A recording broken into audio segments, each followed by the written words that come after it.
Nah, kali ini saya mereview di kawasan lereng gunung ya. Nah, soalnya ini bawah lerengnya Gunung Welirang ya Kang ya. Gunung Welirang. Menelusuri jejak-jejak peradaban yang di Gerombol ini.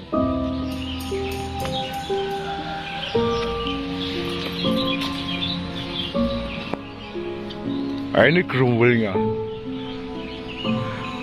Ini ikut Kecamatan Gondang ya.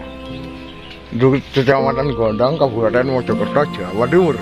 Nah, kita ditemani sama Majapahit Studi Club. Ini lokasi ini dekatnya dengan hotel. Ini hotel yang berada di Desa Centong.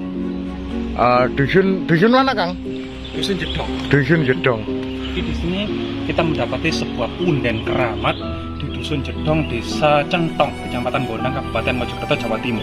Ada beberapa tinggalan megalitik, termasuk tinggalan bentuk-bentuk tinggalan kuno pada masa lampau gitu ya.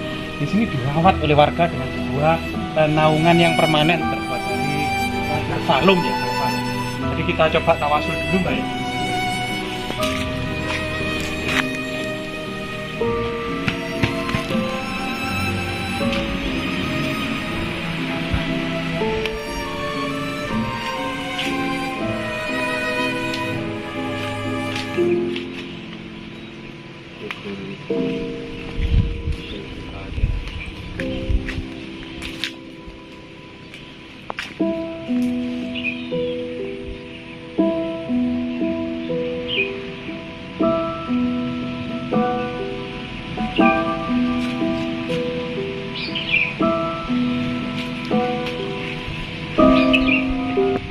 Di sini ada sebuah tulisan atau sebuah nasihat untuk kita semua bahwasanya peninggalan leluhur Indonesia kaya akan bahasa dan budaya.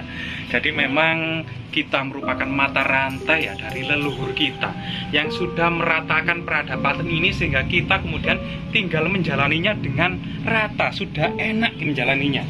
Ini batu candi Kang.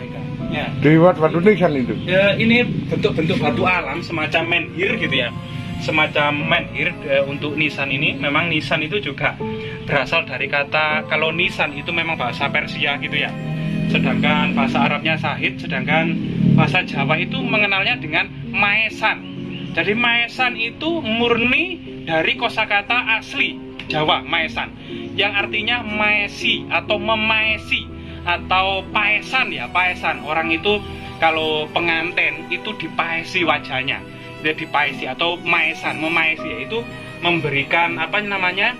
Hiasan. Hiasan. Nah, betul. Bahasa Indonesianya itu adalah memaesi atau menghias, atau disebut juga maesan atau paesan, yaitu hiasan.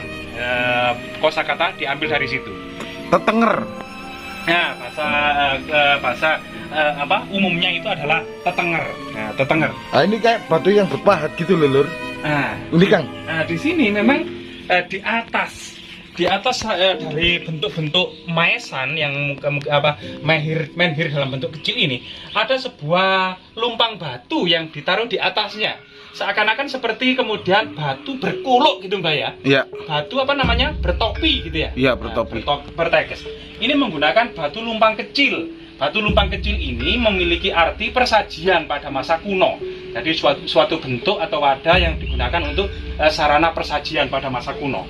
Nah, batu kecilnya sangat unik sekali. Selain kemudian dua makam keramat ini, kita akan mendapati jejak-jejak megalitik. Itu Kang, yang di sebelah sana itu. Nah, di sini di semak-semak belukar ini kita juga akan mendapati jejak-jejak sisa-sisa. Ini kurang terawat gitu ya. Jadi perlu kita bersihkan sebenarnya dari semak-semak belukar ini. Kita bersihkan, coba ya, kita bersihkan dari rumput-rumput liar ini ya. Kita akan mendapati di rumput-rumput liar ini, kita coba bersihkan agar nampak di sini ada sebuah bentuk-bentuk semacam ini. Memang diduga ini sebuah menhir batu alam yang roboh. Nah, di sini itu ada semacam asana atau pedestal. Jadi Batu es tuwek. Pencepo. maaf ini berdebu tadi dari semak belukar ini Iya. tadi. Kena kembangnya. Nah, di sini ada sebuah pedestal yang sudah pecah atau fragmen. Nah, diduga ini adalah sebuah wadah dari batu. Kemungkinan ini untuk menaruh persajian, berupa kemudian makanan, bunga-bunga atau kemudian buah-buahan untuk persajian. Tapi kemudian kondisinya di sini. Kemungkinan kondisi aslinya itu di sana. Ini ada bentuk-bentuk megalitik yang sangat luar biasa sekali itu, yang sangat berhubungan dengan kemudian penetapan tanah Simah Perdikan. Ini sebuah bentuk-bentuk megalitik. Megalitik ini peninggalannya sangat luar biasa sekali ini. Ini memiliki lumpang yang cukup besar. Jadi kita coba, Mbak, nuwun sewu Mbak nggih. Amit Mbak. Amit. Rahayu. Sagung dumadi. Jadi ini sebuah bentuk pada masa megalitik dinamakan dolmen atau meja batu yang kemudian berlanjut pada masa kerajaan-kerajaan kuno dengan penambahan batu lumpang. Ini boleh dikuras Mbak ya airnya ya? Boleh itu kan. Boleh. Bawa itu aqua. Itu ada gelas di sebelah sana. Ya, ini ada gelas aqua. Ini Mbak ya? Ya. Nah, ini coba agar menunjukkan bahwasanya ini lumpang yang sangat besar, bukan memiliki fungsi profan untuk menumbuk dan menghaluskan biji-bijian atau rempah-rempah atau dedaunan, melainkan ini memiliki fungsi magis. Jadi ini sangat berhubungan dengan kemudian penetapan tanah Simah Perdikan, di mana seorang pendeta pada masa kerajaan kuno dinamakan pendeta Makudur, gitu ya, melakukan ritual penetapan atau penusukan tanah Simah Perdikan dengan melakukan penyembelihan ayam di atas batu kalumpang atau batu lumpang, serta memecahkan telur di atas batu kalumpang ini sebagai tanda kemudian keputusan dari seorang maharaja atas tanah-tanah di sini yang tidak bisa diganggu gugat atau keputusan sudah final. Setelah kemudian melakukan ritual memotong, menyembelih ayam dan memecahkan telur, maka Makudur tersebut bersambung membacakan kutukan-kutukan yang sangat menyeramkan, terutama barang siapa saja yang kemudian merusak ketetapan dari seorang raja ini, baik itu dari kalangan salah satu dari 4 catur asrama, yaitu kalangan Brahmacarin, Grahasta, Wanaprasta, dan Sunyasin. Ini merupakan tahapan pendidikan hidup, termasuk kemudian salah satu dari catur warna, yaitu kasta Brahmana, Ksatria, Waisya, dan Sudra, gitu ya. Jika merusak, mengganggu gugat ketetapan yang sudah ditetapkan dalam batu kalumpang ini, maka kemudian ada kutukan-kutukan yang sangat menyeramkan. Salah satunya adalah jika di tengah sawah akan tersambar halilintar, jika kemudian ke sungai akan dimakan buaya, jika ke hutan akan dimakan oleh harimau, jika kemudian kali akan kemudian merengkah kepalanya atau dewi kali, gitu ya, atau Durga Mahisa Suramardini akan merobek-robek perutnya dan memburai ususnya. Biasanya kutukan-kutukan tersebut berbunyi seperti itu. Selain kemudian batu lumpang dalam sebuah bentuk megalitik menhir ini juga ada batu lumpang yang lainnya yang sudah pecah, gitu Mbak ya. Nah, ini batu lumpang yang lainnya dalam kondisi yang sudah pecah. Nah, ini juga ada peninggalan leluhur kuno. Kemudian bentuk ini kemudian dipagari dengan batu alam dalam bentuk keliling. Nah, bentuk keliling ini menandai sebuah area, bahwasanya area sini itu adalah area magis sakral yang dibedakan dengan area di luar pagar yang memiliki fungsi profan, misalnya untuk perkebunan, pertanian, dan lain sebagainya.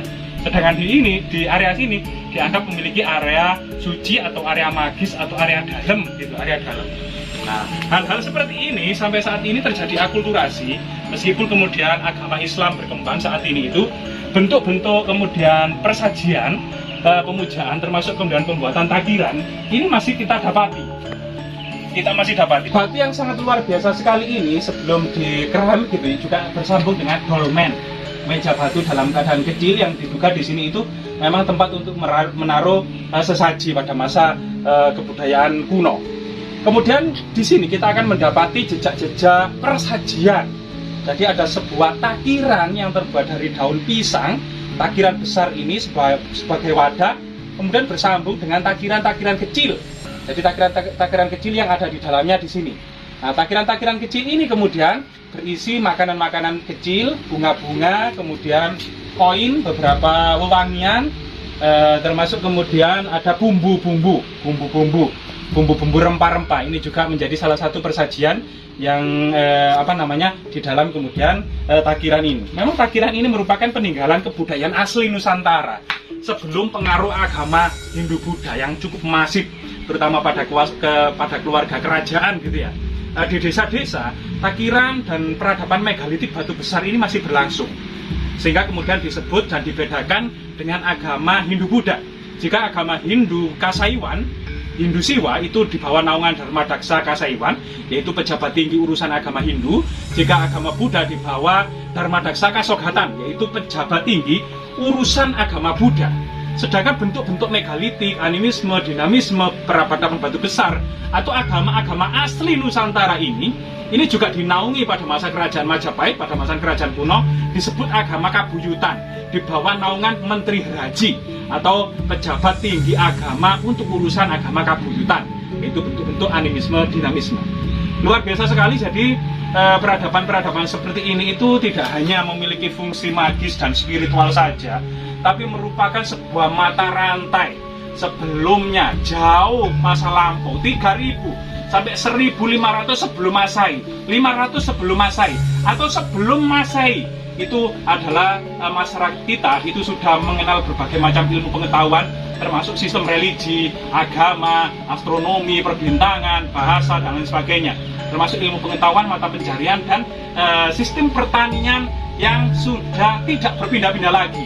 Berarti ini agama asli lokal Nusantara kan? Ya, agama asli lokal Nusantara yang sangat berhubungan dengan pertanian, menetap, dan sudah menggunakan irigasi modern. Ini penemuan nenek moyang kita sebelum pengaruh agama Hindu-Buddha, yaitu sebuah pertanian yang terstruktur dengan aliran irigasi. Nah, pertanian yang struktur inilah kemudian di area-area pertanian ini ada semacam upacara-upacara untuk memulai menanam padi maupun sebelum memanen padi. Itu kemudian melakukan persajian di atas batu kalumpang ini dengan sebuah harapan panen akan melimpah. Itu ini termasuk masih diururi ya Kang? Ya, seperti itu. Memang ada akulturasi yang kemudian terus berlangsung dalam kemudian rentang tradisi yang cukup lama dan sangat kuno. Itu ternyata bentuk-bentuk persajian masa prasejarah sebelum Masehi, ya, sebelum pengaruh Hindu-Buddha, itu terus berlanjut pada masa Hindu-Buddha dan terus berlanjut hingga saat ini.